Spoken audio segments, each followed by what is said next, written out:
Welcome to another chapter podcast with your hosts, Claire and Rebecca.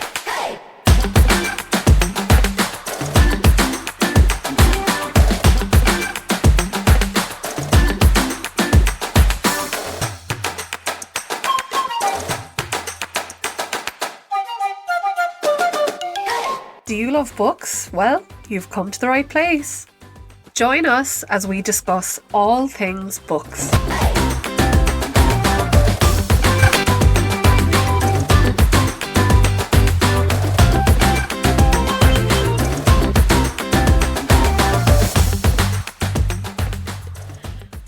Welcome to chapter 11 of another chapter, the podcast. I am absolutely overjoyed to be joined by the one and only Andrea Mara this evening. So Andrea, thank you so much for joining me. Oh, well, thank you so much for asking me. I absolutely love taking part in podcasts, and I was delighted to hear you had started one. Thank you very much. Now, unfortunately, Rebecca can't be with us this evening, but she said for us to roll ahead together. So for anyone that doesn't know you, would you like to give a brief introduction of who you are and what you do?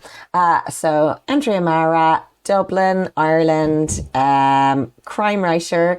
I've got my 6th book coming out in May, and I write, I suppose you'd call it psychological suspense or domestic noir. So it's crime, but there generally aren't any police or detectives, or there's no autopsies or any kind of procedure, which is mostly because the thought of trying to do the level of research that you would have to do to write a book like that just terrifies me. So all of my books are kind of just regular people who live in normal suburbs, in normal housing estates, and then something strange happens in the house next door or the house across the street or at the school. And it's about putting ordinary people into extraordinary situations and seeing what they do and finding out why the thing happened or who did the thing, shall we say. Brilliant. I think that I've never come across one of your books that I haven't been able to just inhale. If anyone is looking for book recommendations as well, I'm always recommending All Her Fault as one to start with. That was my first book of yours, and I kept notes the whole way through. I was just determined to figure it out, because usually I'd be quite good at that, but I could not work it out, and I was stunned at the end. Like, you got me. It was great. Oh, I love hearing that. I love that you take notes. Maybe you could be like a proofreader in the future, because that's what I need, is somebody who would read a draft and take notes going, okay, it's chapter 11, I suspect such and such a person, and keep notes all the way through so that then I can see at what point. So my sisters kind of do this for me. They read drafts, and I'm always saying to them, look, you don't need to send me anything about typos or anything like that. Just tell me who you suspected at what point and when you changed your mind. And then, like, just most importantly, did you guess the final outcome or not? So it's really, really good to have them doing that. Yeah, I would totally do that for you. I'd be delighted. So I've got a couple of questions here for you, and then we usually end on a quick fire round. So it's 10 questions of this or that, if that's something that you're interested in. Yeah. So our first question for you is, what was your favourite book as a child? So I think, like when I was a child, I liked all the books we all liked. Of course, Famous Five, Secret Seven, Five Fine Outers and Dog, all that stuff. And I just loved them all. I can't remember any particular one. I mean, I remember loving Five Goes to Mystery Moor. I don't know why that was any different to any of the other Famous Five books, but that was probably my favourite.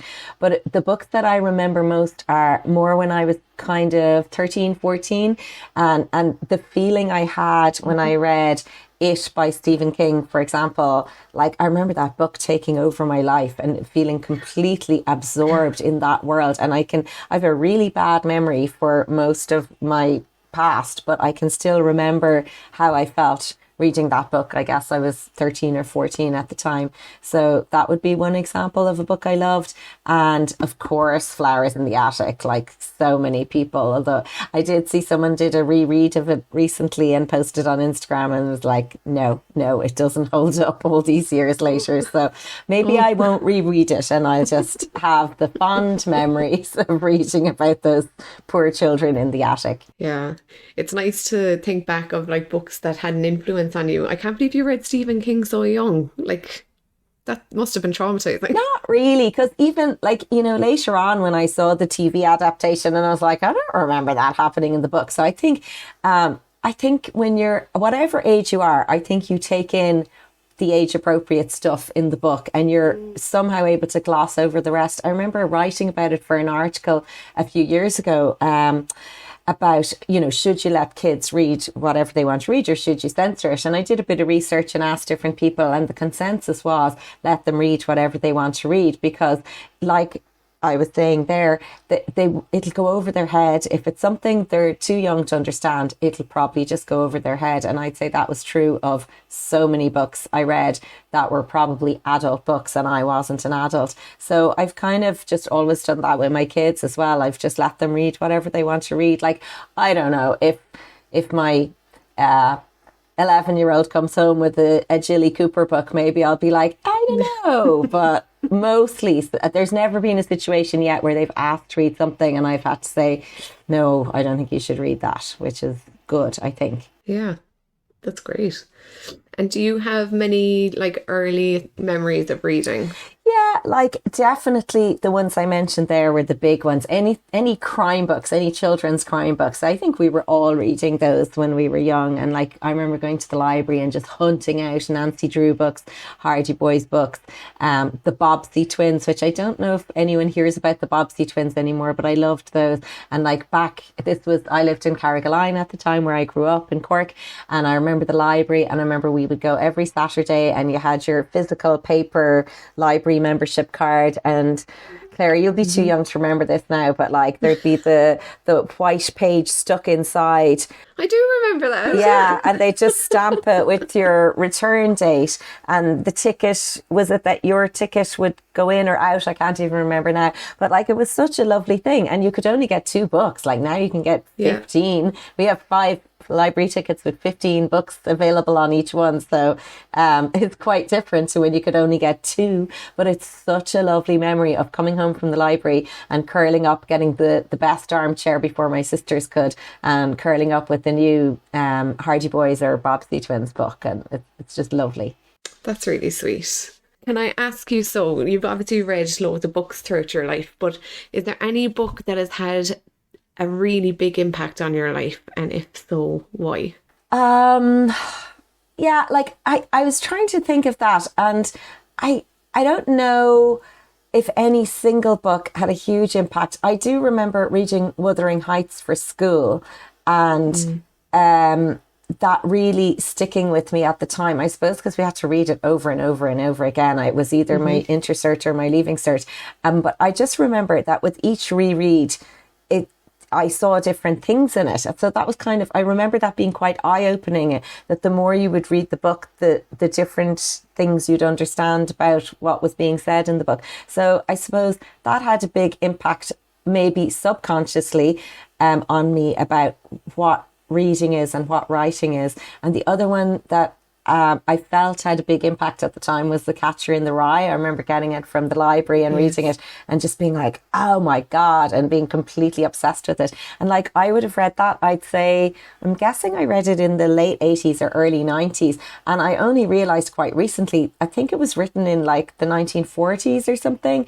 And I had no idea at the time that I was reading a book that had been written decades earlier. It was just this an amazing piece of work that really took over my life at the time. Again, I don't know what it would be like on a reread now, but maybe I'll just leave it happily. In the happy memory box.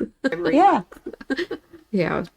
Who, can I ask, is your auto-buy author? I'll always buy every Louise O'Neill book, because you never know what she's going to do next. I love her writing, and I've loved all her books, and I love that they're all different. Like, I don't know, you couldn't say what genre she writes. So yeah, I'll always buy hers. And there's a UK author called Kia Abdullah, and I absolutely, she's had 4 books out. I absolutely love them. They're all kind of dilemma stories where it's not black and white. You're not sure between all the characters who was right or who was wrong, and then they are legal courtroom dramas as well. So the second half of the book in each case is a court case. And I'm kind of surprised. And when I bring her up, I often hear, people haven't heard of her necessarily. Yeah, and I'm I really haven't. surprised she's not more well known, because her books are absolutely brilliant. I love them. Okay, that sounds really interesting. I love that kind of a thing. I was teaching religion, and in the Leaving Cert curriculum now, the big focus is kind of on morals and ethics. And I loved exploring those topics with my students and kind of going, what do you think of this, that, and the other? And just seeing their brains working it through and trying to figure it out is very good. Yeah, yeah. So I'm assuming your favorite genre is like crime, thriller. Yeah, like I'll read anything. Like I love probably mostly read crime, but if I'm listening to an audiobook, I will listen to not crime or other books. So I suppose, especially if I know it's going to be a big book, if it's going to be a bit more literary, if it's going to be a book that's a slow burn or it's going to take a bit of time to get into, I'll listen on audio, because I know then the nice narrator will just tell me the story, and I don't have to worry about getting distracted. Whereas when I'm reading print books, I love crime. I love just racing through them through as page turnery as possible, and any kind of crime really, but a preference for the kind of mysterious like situation. Like actually another book that had a big influence on me years and years ago was Barbara Vine's book, The Chimney Sweeper's Boy, and so it opens with a man who dies, and his two daughters are going through his stuff, and his obituary is written, and something is revealed through his documents and his obituary that makes them question who this man they knew all their lives really is. So bit by bit, one of the daughters tries to unravel who her father was, and the story gets more and more intricate. And I just loved that idea that she started at the end of the story, which was his death, and worked her way back to show how it all began. And those are the kind of books I love to read, and kind of in writing too. I think that influenced me, the idea that you can discover something and then need to unravel the truth. So that would be my favorite type of subgenre. Yeah, and you can really see that in your books as well, that things are constantly unfolding and taking different directions and stuff. I haven't heard of that book actually. Was it one you'd recommend reading? Yes, it's really good. And actually, for any Audible listeners, all Barbara Vine's books, they're there for free at the moment. You don't have to use a credit for them. So, and that one is available. So anybody can listen to it. And yeah, it's really, really good. Okay, I'll have to write that one down. Those are books that you loved. Is there any book that you think is underappreciated that you love, that you think people should be reading? So I have to put a big caveat here and say the book I'm going to say, it's not so much that it's underappreciated because the people who read it loved it. It's more that I think it deserves a wider audience, so that all the other people who don't know about it yet can read it. And that's Sophie White's book, Where I End. Oh my God. What a book. I know. And like, I think it should have won all the prizes and should have been a #1 bestseller, and everybody should have been reading it. And I feel like now I know people were like, oh my God, that was terrifying. But as far as I could see on our beloved Instagram, people who read it were just in awe of her and that book, and how memorable it was, and how completely different it was. And it was just wonderful. I just thought, oh my God, the woman is a genius. She is an absolute genius. And she is. I wish it had got, I would think it'll come. I think people will keep reading it and reading it, and it might be a slow burn, huge success.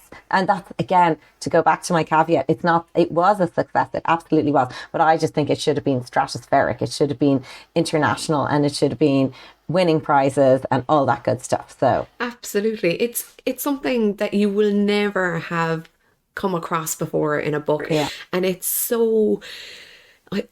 what's the word? Like, it's such a tactile book in the sense that you literally feel what's going on and your body crawls and Yeah.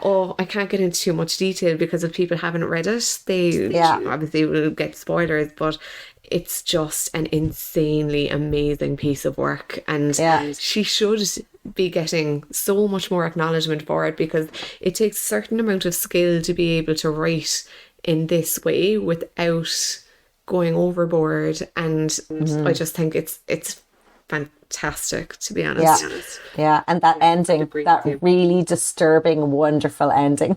Yes. So disturbing. Like, what is going to happen next? Can I ask you, so next, what is the one book you think everyone should read? I'm not sure. Now, this is going to sound like a cop-out, and it's not meant to be a cop-out, but I just think all our tastes are so varied. There probably isn't, like, I can rave about a book, and someone else is just, and I rave. When I like a book, I get like, oh my God, I think this is the best book I've ever read. And my sisters, we have a book club with my sisters, and I have a book club with school moms as well. My sisters be like, here we go again. And then I'd be like, oh my God, you have to read this. And one of my sisters would read it and she'd be like, yeah. And I'm like, oh my God, wait, what? You didn't love this? So I suppose we all just have such different tastes. Like, I could be saying everybody should read like Murder on the Orient Express, except of course because there's been so many movies, everybody would know what's going to happen there. But if somebody doesn't like historical, if somebody doesn't like crime, if someone doesn't like murder, they're just not going to go there. And it's a bit like, everybody who's read Shuggie Bain talks about what an incredible book it is and how bleak and heartbreaking it is. And I haven't read it because I'm just like, I can't do it. People keep talking about how bleak and heartbreaking it is, and I'm just not in a place where I'm ready for the bleak heartbreak right now. So I'm okay with, I trust that it's a magnificent book and that all the people who read it are glad they read it, but I'm just going to leave it for now. So I don't know if there is any universal book that you could say everybody should read, because all our tastes are probably just too varied. That's fair. Yeah. So as a writer and a reader, what to you are the most important elements of good writing? I think, we need to keep the reader turning the pages. And as a reader, I want to keep turning the pages. So whether that is plot driven or character driven, or just the writing is so good, you want to keep going. But it's no good if the reader doesn't want to pick up the book, doesn't want to keep reading, then something's not working. And I think in the same vein, as a reader, you have to care what's going to happen. So it can be that you care about the characters, or you just desperately want to find out what is going on here. Now, I suppose we've all probably read books where we really, by the end of it, didn't care about any of the characters, but still kept reading because we just like, oh, for God's sake, I'm this far in now. I want to know who did it or what caused it. So, it's good if in some respect, I think you care about the characters, even the unlikable characters that were like, okay, you're not likable, but I still want to know how this ends for you. Yes. So I think that's the most important thing for writing and reading. Yeah, and it shows, because if that's a priority for you, that's what you make a priority when you're writing, and then that's what we experience. So hopefully, yeah. Yeah, no, it is. It is. Can I ask you what you're currently reading? Oh, yes. So I'm reading a book by Roz Watkins called The Red House, and it's really, really, really good. I'm nearly finished. It's coming out in June with HarperCollins, and it's about a girl who is 25 years old, and 20 years ago her family were killed on her family farm by her teenage brother, and then he crashed the car that night straight after it happened, and he's been in a coma for 20 years. So she's changed her identity because she doesn't want people to know about her past, and she's really conflicted feelings about her brother who's in a coma. And then, of course, as with all crime books, something happens that makes her question everything. So she was only 5 when it happened, and she was the witness. She was the one who saw her brother do it and told the police. And so the fact that her brother's in a coma is the only reason he's not in prison. And so it's a really good setup, and it involves a video game as well. So the brother was a game developer, and he had created this video game, and everybody, gamers 20 years later, believe that there is a secret hidden deep in the layers of the video game that tell what really happened that night. And so then on top of all of that, I'm not going to spoil this next bit, but the main character has a particular condition that she doesn't tell anyone about, but it impacts everything about what happened back then and what's happened since. And it's a really fascinating condition that she has, that you kind of go, oh my God, I didn't know that. And I've heard of it, but I want to Google it after. So I'm not going to give away what it is, but like, Roz is such a good writer. Like, I think she's a perfect crime writer, because all that stuff I was just saying there about making you want to keep turning the pages to find out what's happening, but also because you care about the character. So the main character, Eve, is someone that you care about. And it's just this perfect crime novel. I really, really like it. So that's called The Red House. It sounds excellent. And it's fascinating, like, how reliable is a 5-year-old witness? Yeah. So, yeah, out in June. Okay, we'll have to add that one to the list. Our next question for you is, if you could have dinner with 3 fictional characters, who would they be? So I'm listening to, have you read Demon Copperhead? No, not yet. Yeah, I'm listening to that at the moment, and I absolutely love it. And the main character, Demon, is one of the best voices I have ever listened to in fiction. He's just the most, I just love him. So it's a 20-hour book, and I'm 8 hours in, and I just look forward to my school run every day when I get to listen to another 20 minutes of Demon Copperhead. So I will have Demon Copperhead, who's only 11, at least in the bit I'm at. I'll have him at the dinner, and then, because I love him as much as I love Duchess Radley from We Begin at the End, I'm going to have her there as well. So she's about 12. So I don't know what I'm doing inviting these 12-year-olds to my dinner party. So that's actually weird now that I think about it.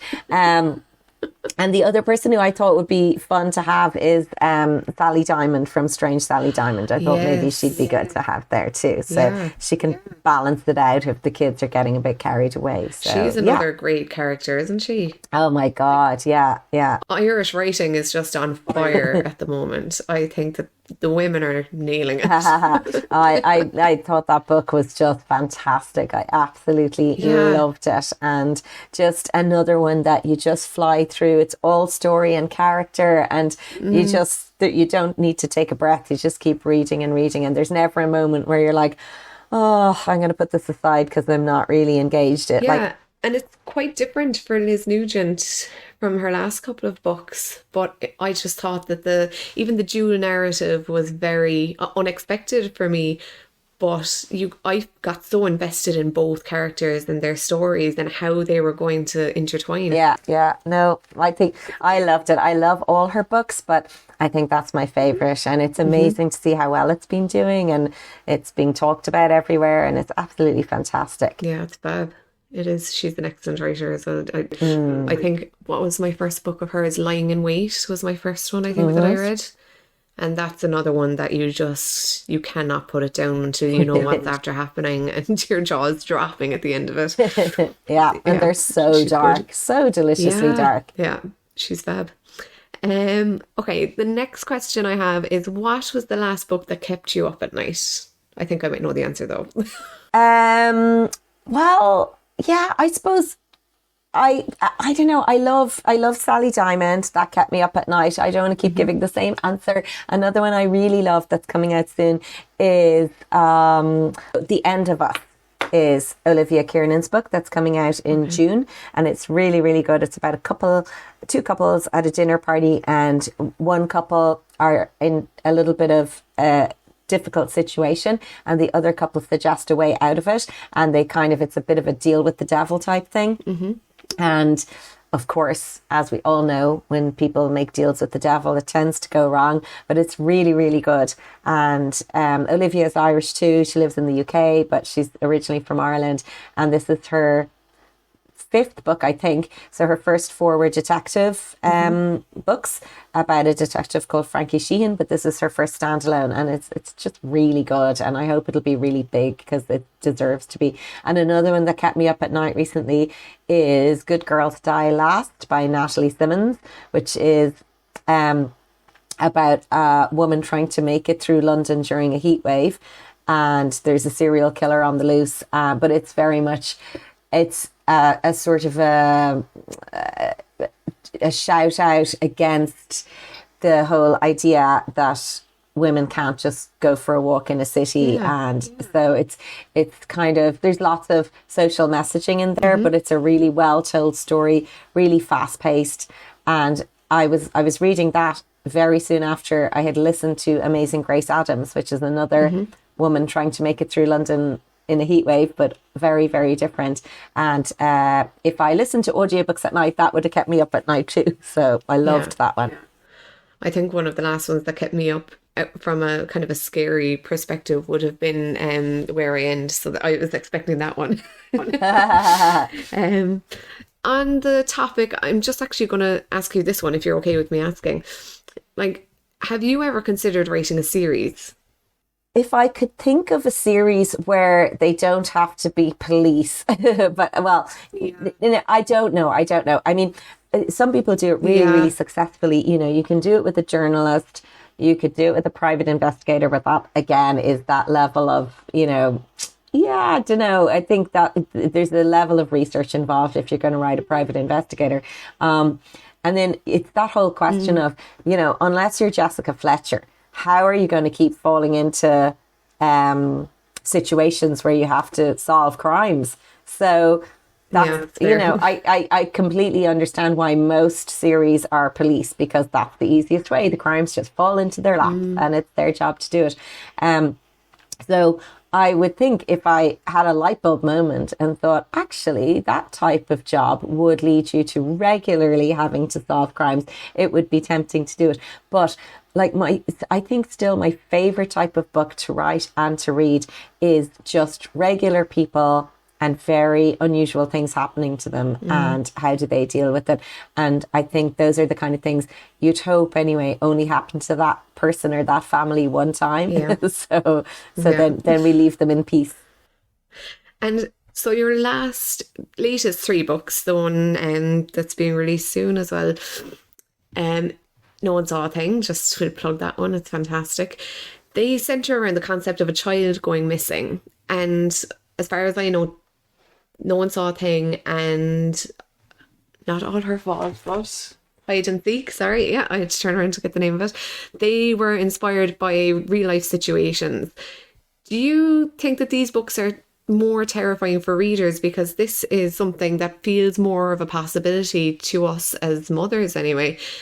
We tend to keep an eye on our kids more as opposed to walking down the street and going, oh, could get murdered today. Exactly, thank goodness. But yeah, like actually, because all three of them were inspired by real things that happened. So I never set out to write three books about missing children. And it was quite far into No One Saw a Thing when I suddenly went, oh no, it's the third book in a row about missing children. What have I done? But it wasn't that I thought I want to write about a missing child now. What story will I make up? It was that everything that inspired. So in All Her Fault, I really did go to collect my daughter from a play date and the house was empty, nobody lived there, and I had a heart attack and thought she'd been kidnapped, and it was really just that the people had moved house and I had the wrong address. Hide and Seek, my son went missing during a game of hide and seek and all the other children left and I was like, I don't know how to find him. And then No One Saw a Thing was when I was a kid myself and my sister got on the tube in London and the doors closed before our parents could get on, and luckily they found us. So that was how each of those three books started. And as I say, it was only a good bit into it that with No One Saw a Thing, I was like, oh no, I'm after writing another missing child story. And the next one in 2024, there are no missing children at all. So okay. And as a mom, when you have been writing these three books about kids going missing, Do you find it difficult to separate real life from the fiction? Like, do you get more protective of your kids when you're in the zone and you're writing about all of these potentially horrible things happening? I think because, and it might just be that because they are all stemming from things that have already happened, this is a way of getting it out on paper. So it nearly does the opposite. So rather than worrying more, it makes me worry less. And it's a little bit of like a magical realism type thing. It's like, if I write it out on paper, it can't happen, like a reverse tempt fate, that kind of thing, which I think is why a lot of us read crime anyway, because if we're reading it in a book, it's not happening in real life. So I think there's a little bit of that in writing it as well. So luckily, no, it doesn't make me more scared so far anyway. And when you're writing your books, do you plan them out or do you let the ideas come to you as you're writing? I plan them out. So I really like knowing where I'm going, and I have to know the ending before I start writing. And I was really happy when I was at Harlan Coben's talk in DLR Lexicon, and he said he has to know the ending before he starts writing. And I was like, thank you. I was really glad to hear that, because, you know, everyone writes differently. And I know lots of people who don't plan and write amazing books. I know Patricia Gibney always says she doesn't plan and her books are fantastic. So she's way more capable than I am of just starting out and going somewhere and writing really great books. But, you know, sometimes I've heard people say things like, oh no, I'd hate to know the ending because that would take all the good out of it. And, you know, it wouldn't be, if it's not surprising for me, it's not surprising for the reader. And I kind of feel a little bit miffed when I hear that, because I'm like, well, that's a bit of a generalization, you know, because we just all work differently. And it was really nice to hear Harlan Coben saying that he also needs to know the ending before he starts. And do you know, like, your characters' backgrounds before you set out writing? Do you know all of these twists and turns that we see with your characters? Or are they things that kind of unfold as you go? So they unfold as I go. So like I would have an outline that might be, it could be 4 or 8 pages long. And I would have a rough cast of characters, and I'd kind of know who the suspects are going to be, and I would know the ending. But then, of course, as you go along, suddenly the character's mother is Danish, and you're like, the character goes to Denmark to do a bit of investigation, and like that's obviously fun then if you're having like all sorts of twists and turns along the way. So I would say when I'm planning, I know the main road through the whole thing, but I don't know about all the windy roads, the little tributaries and the little laneways and all the little kind of twisty bits that get added in as you go along. Okay. And can I ask, how do you select the names of your characters? I think usually the main character is just whatever name pops into my head, and then I get a little bit superstitiously attached to that, which is a bad idea, because like if you need to change it, you need to change it. And then the rest of them, like it's really just, it's instinct first, but then quite often you realize, like I remember with The Sleeper Lies, I realized at one point I had characters named Marianne, Marina, Marcus, Mark, Martha, and I was like, what? Where? And it's just, you know, you kind of use, or you have a load of characters and they all begin with the same letter. They all begin with S, and you have to go back and change them then, because ideally you don't really want multiple characters beginning with the same letter, because it's confusing for, so editors will always tell you that. And so I would have a spreadsheet with the alphabet on it and each character's names on it, so that I can make sure if I need to name a new character, I'm like, okay, what's left? They either have to begin with T or V or X. So, you know, you kind of try and keep them all separate that way. Yeah. Strategic. Yeah. Can I go to this one now about writing in general? Do you find that it's something that energizes you or exhausts you? I suppose both, like, and I'd say a lot of people would say that, like, if you have a day where you're writing and you're sitting there for hours and you're just like, get as many words as possible down on paper, it is exhausting in that moment, and you are exhausted straight afterwards, but you kind of come away going, oh, oh my God, that was a good day's work. I feel really good about it now. So yeah, it's a bit of both. I mean, you have exhausting days where you're exhausted because you did nothing and you feel guilty. That's worse. Yeah. I mean, you're just like, oh God, I wrote 200 words and they were terrible. But like, you can't avoid those days either. They just go with the territory and you have to just suck it up and keep going. Yeah. I'd personally love to get into writing, and I know that I've talked to you about this on Instagram before, but for anyone that would like to get into writing, what advice would you have for them? So I think the main thing is you have to just write. So like I remember, I know Amanda won't mind me saying this because she often tells the story too. So Amanda Cassidy, who wrote Breaking, is a friend of mine, and we both, our sons were in junior infants together before either of us had a book, and but we were both in freelance writing, and she was a freelance editor, and we were both looking to write books, so we would have lots of book chats. And then I remember one day, and we were chatting again about books, and Amanda was like, so like, do you use a Word doc or what do you use? And you know, that kind of like questions and wondering about genre. And I was like, Amanda, you need to just start writing. And she's like, okay.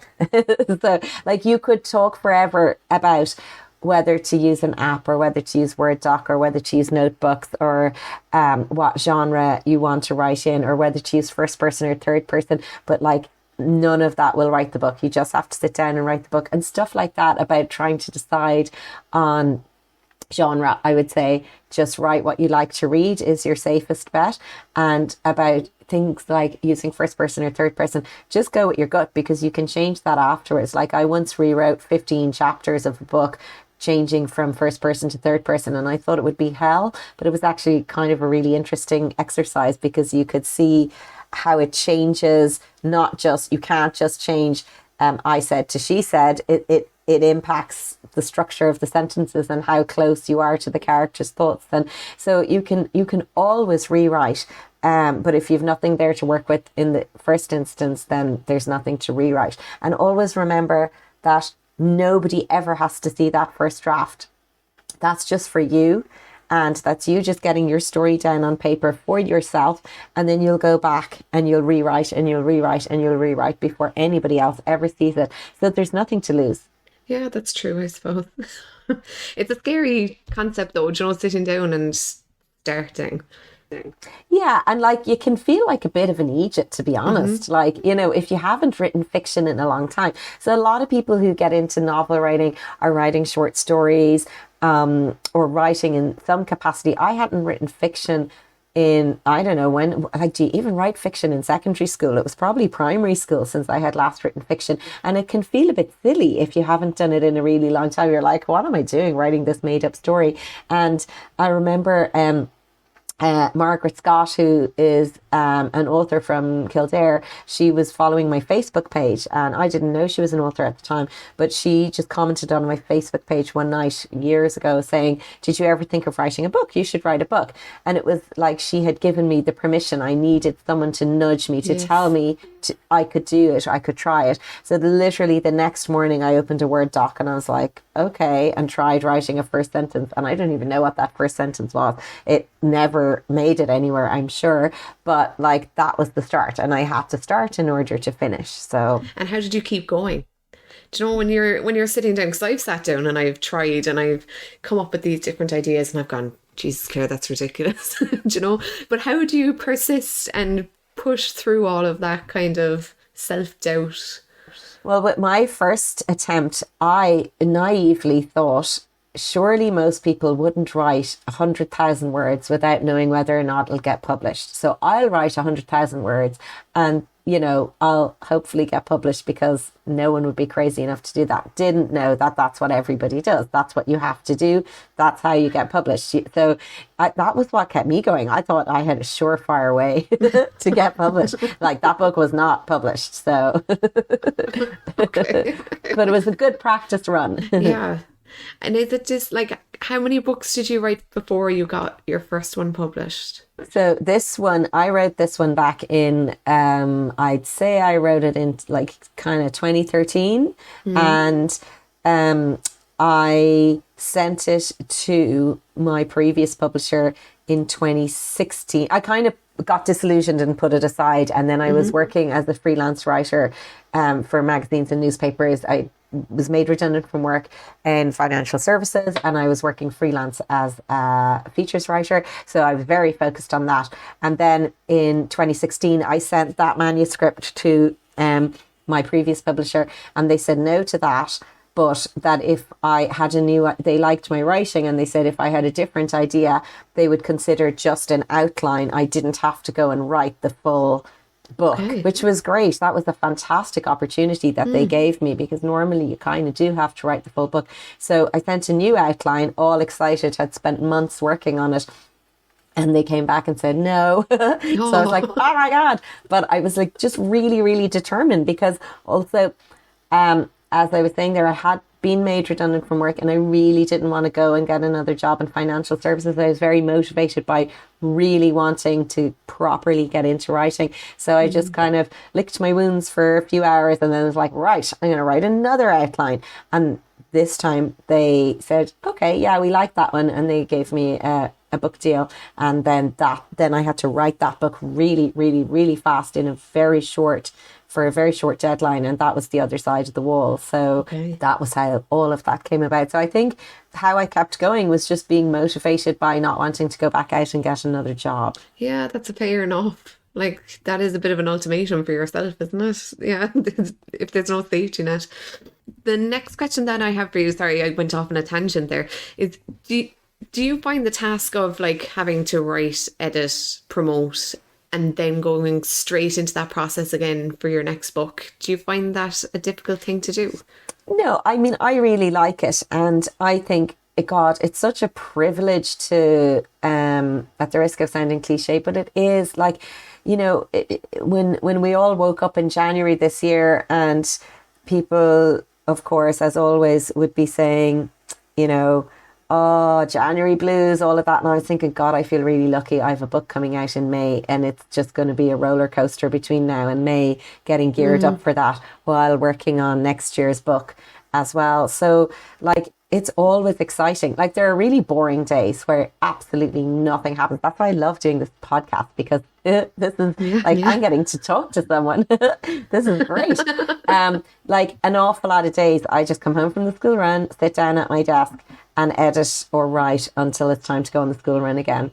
And you're kind of hoping like, oh, I'd love an email with some exciting news right now, and then no emails come in, and you're like, oh, okay, and you just keep going. So some days are really boring, but there are other days when out of the blue you can get an email that is just some more amazing news, that, you know, there's a TV company interested or whatever, and that possibility is always out there. And I often think, I'm kind of going on a tangent now, but in my old job, when it got to 5:30 on a Friday, you were delighted, because you didn't have to really react to any more emails after 5:30 on a Friday. Whereas in the writing world, it's nearly the opposite, because after 5:30 on a Friday, no more exciting news can come in. You've got to wait till Monday to have your hopes up again that something is going to happen. So it's kind of really, really different to my old job. But I really love it. I love all parts of it. I enjoy the promotional side. Like, it's not always easy.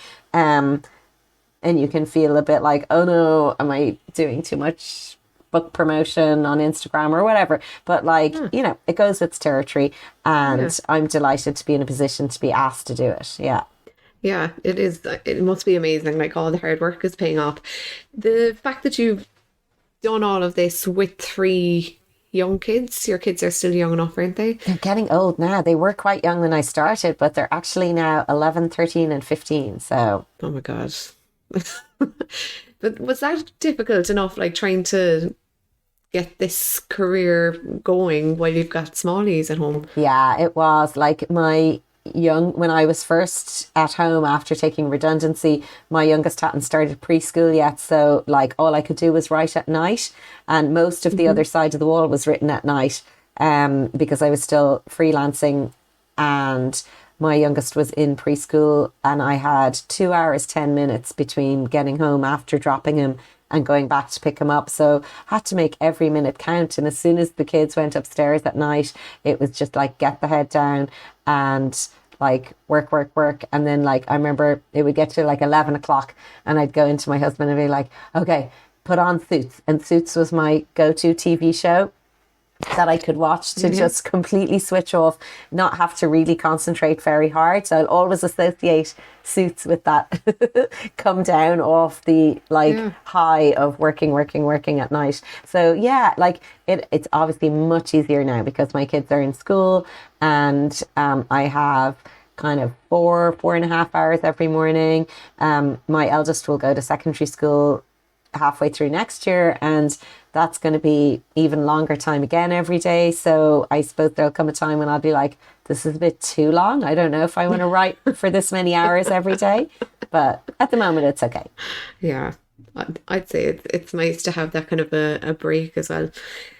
So you are releasing your next book in May. Mm-hmm. No One Saw a Thing.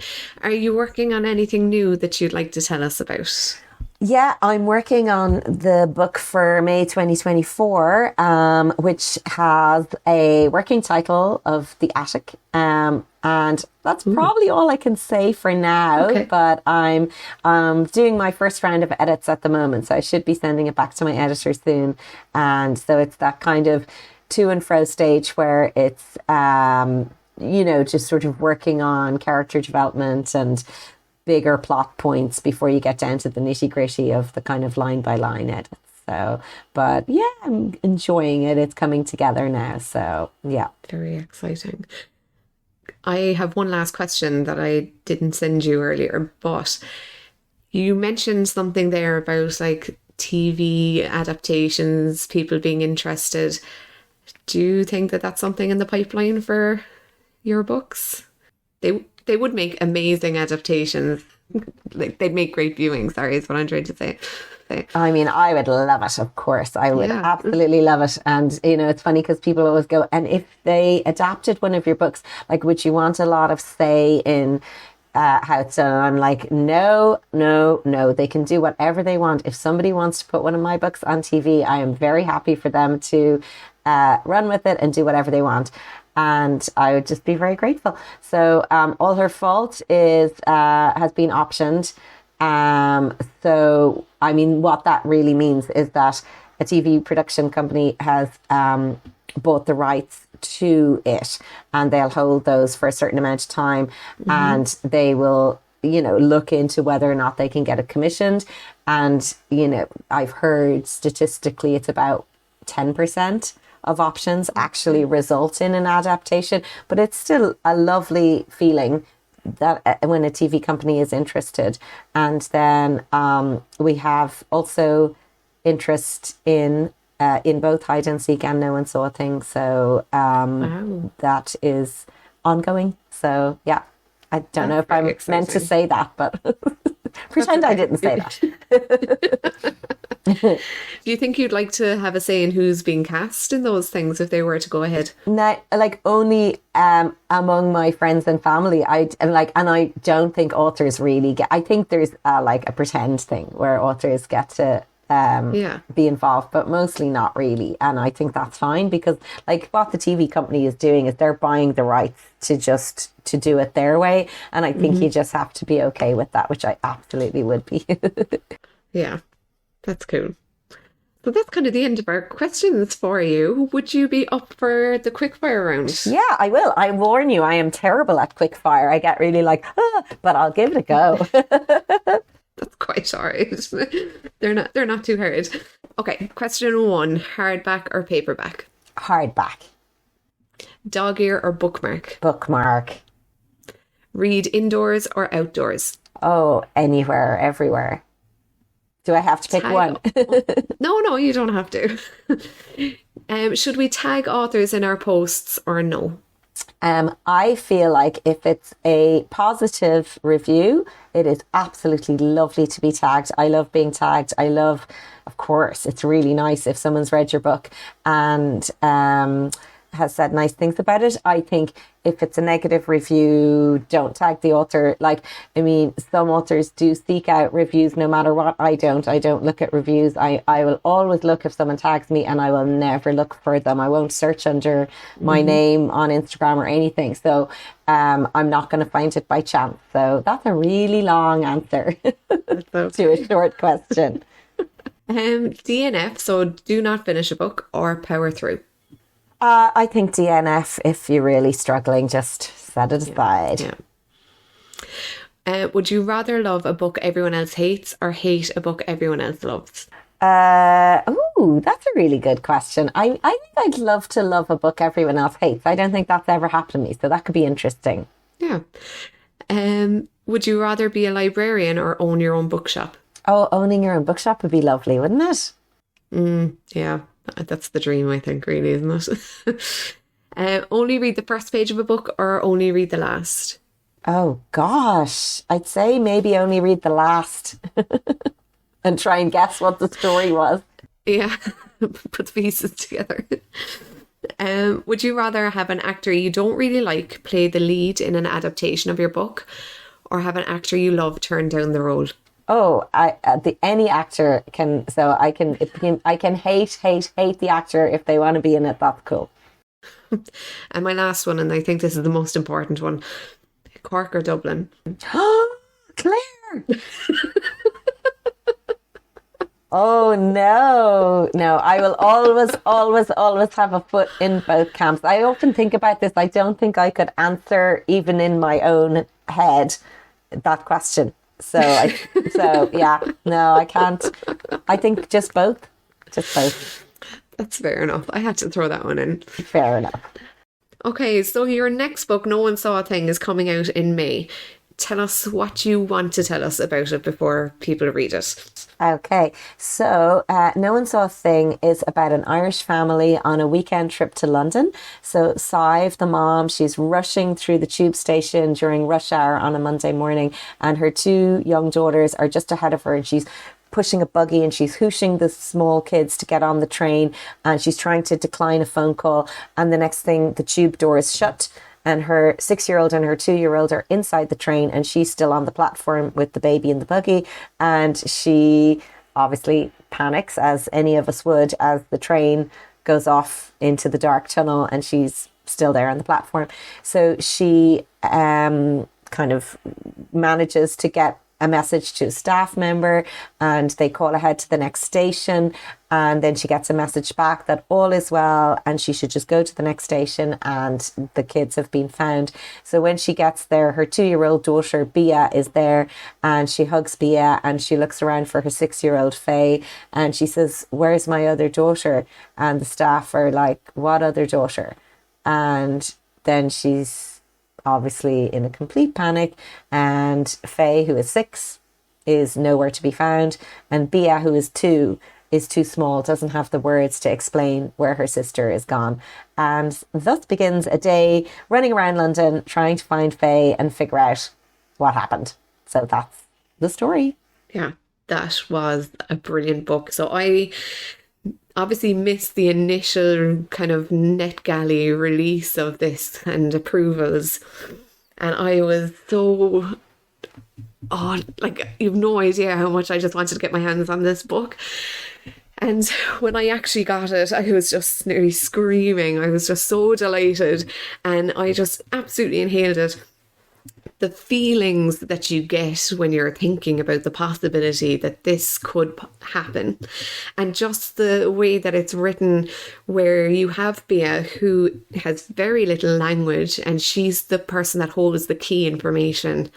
It's just outstanding. Yeah. Oh, thank you. Yeah, and I loved it. I just think that anybody that has enjoyed any of your work, and anyone that hasn't read anything from you yet, should definitely be pre-ordering this, because it's definitely a book to have ASAP.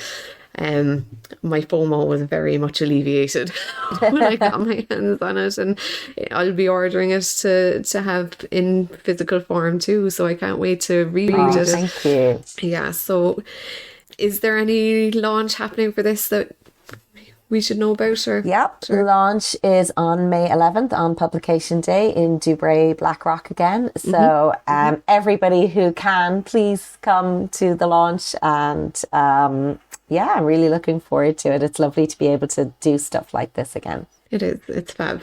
And your launch for Hide and Seek was lovely as well. Yeah, that was great fun. Yeah, it was. Okay, so that brings us to the end of this episode, so chapter 11. So I'd like to just thank you so much, Andrea, for joining me and for the lovely conversation. It has literally been a dream come true to have this chat. So thank you very much. Well, thank you so much for having me. I loved it. Thank you.